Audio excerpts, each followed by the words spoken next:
তোমার স্বামী যে এই যে চরিত্র খারাপ ছিল, তুমি জানিয়ে শুনে তোমার স্বামীকে তুমি নিষেধ করো নাই? স্বামীকে একটা স্ত্রী, একটা স্বামী যদি নেশা পানি করে বা খারাপ হয়, একটা স্ত্রী অনেক চেষ্টা করে তার স্বামীকে ভালো পথে আনার জন্য, ভালো পথে আনার জন্য অনেক চেষ্টা করে যে তুমি এটা করো না, এটা করো না, এটা করলে ভালো হবে, বা এটা করলে সমাজের লোক ভালো বলবে, বা এটা করলে অনেকটাই খারাপ হবে। মানে আছে না যারা নেশা করে তাদের ওই মাথার কোনো স্মৃতি থাকে না, তাদেরকে বুঝাইলেও তারা বুঝে না। পরে পরে আর কি করার আছে, ওই সব স্বামীর জন্য তো স্ত্রী খারাপ হয়ে যাওয়ার পরে স্বামীর ঘরে তো থাকার তো কোনো উপায় থাকে না, স্বামী ভালো নাই, বাধ্য হয়ে স্ত্রী বেরোয় জায়গা লাগে স্বামীর সংসার থেকে। এই ব্যাপারে তোমার শ্বশুর শাশুড়ির কিছুদিন বলো নি? শ্বশুর শাশুড়ি জানে তার ছেলে নেশা পানি করে, প্রতি রাত নেশা করে, মদ খায়, গাঁজা খায়, হিরোইন খায়, আয়া মারে ধরে মারে। আমার শাশুড়ি কী বলবে, শ্বশুরে কী বলবে, শ্বশুর শাশুড়ি তার ছেলে লেগে পারে না। তারপর যারা নেশা করে আসে তারা বাপ কোনটা, মা কোনটা, ওয়াইফ কোনটা, তার ভাই বোন কোনটা, তারা তো চিনেই না, তাদের স্মৃতিটাই তো অন্যরকম হয় না। এই কারণে তুমি মানে তোমার স্বামী খারাপ বিদায় তুমি আস্তে আস্তে খারাপের দিকে চলে গেছো? আমার স্বামীর কারণে আমি খারাপ হয়ে গেলাম না, আমার কোনো ভিতরে এরকমটা ছিল না যে আমি খারাপ হয়ে যাম। আজকে স্বামী যদি ভালো হতো আমি খারাপ হতো না, স্বামীর এই পরিস্থিতিটা দেখেই আমি আস্তে আস্তে খারাপ পথে মনে করেন চলে গেলাম। সুধী দর্শক, আমি আসছি গাজীপুরের ভাদুন গ্রামে। ভাদুনে স্বপ্নার মুখ থেকে তার জীবন কাহিনী শোনার জন্য। সুধী দর্শক, চলুন তাহলে আমরা শুনি স্বপ্নার মুখ থেকে তার জীবন কাহিনী। স্বপ্না, বলো তোমার জীবন কাহিনী, কী ঘটেছে তোমার জীবনে? আসসালামু আলাইকুম, আমার নাম স্বপ্না, আমি বাদনের এলাকায় থাকি। তো আমার জীবনে যে কাহিনীটা ঘটছে আমার দর্শকের মাঝে তুলে ধরছি।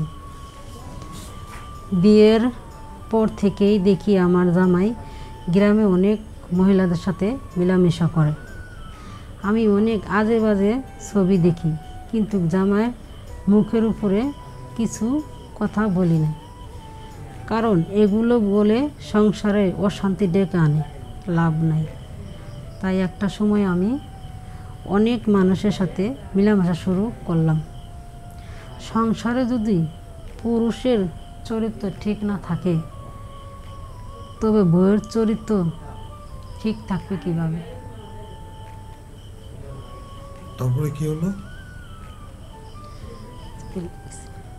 স্বামীর সংসারে স্বামীও খারাপ, আপনিও মানে স্বামীর খারাপের এগুলো দেখে নেশা টেশা করতো নাকি? স্বামীর সংসার, স্বামী তো নেশাপানি করতো, তো এই অবস্থা দেখে একটা স্ত্রীর বউয়ের মন তো অনেক কিছু চায়। একটা স্বামীর কারণে স্ত্রী খারাপ হয়, স্বামীর কারণে স্বামী মায়ের দূর করতো, নেশাপানি করে প্রতিদিন মারতো, ধরতো, এগুলা অসহ্যের বাইরে হয়ে গেছিলাম আমি।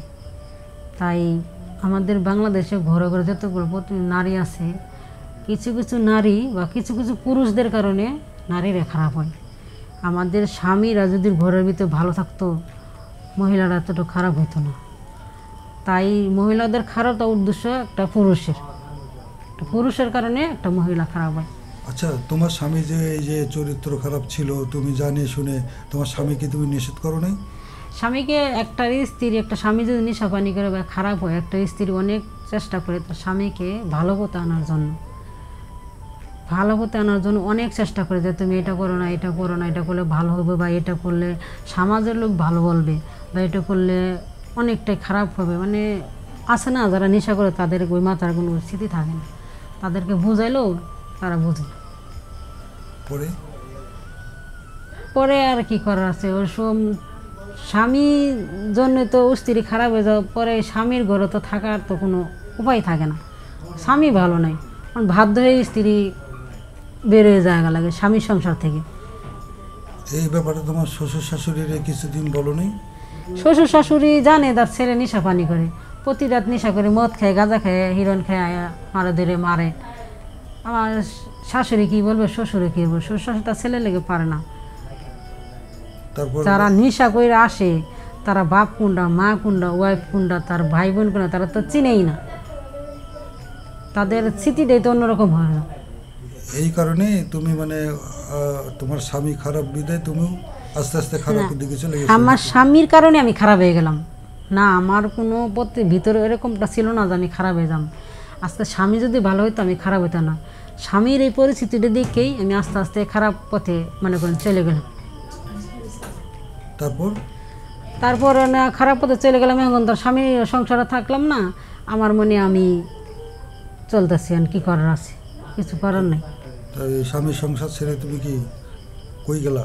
স্বামীর সংসার ছেড়ে বাপের বাড়িও জায়গা নাই, বাপেরও যা বললাম যে স্বামী নিশাবানি করে প্রতিদিন এবারে মারধর করে, আমি তো ওই সংসারে থাকতে পারতাম না, চেষ্টা করতেছি না।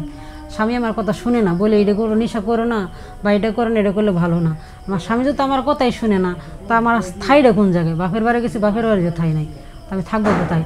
বাধ্য হয়ে তো যে পথটা ধরছি খারাপ পথটা, এই পথেই তো আমার থাকতে হইতেছে।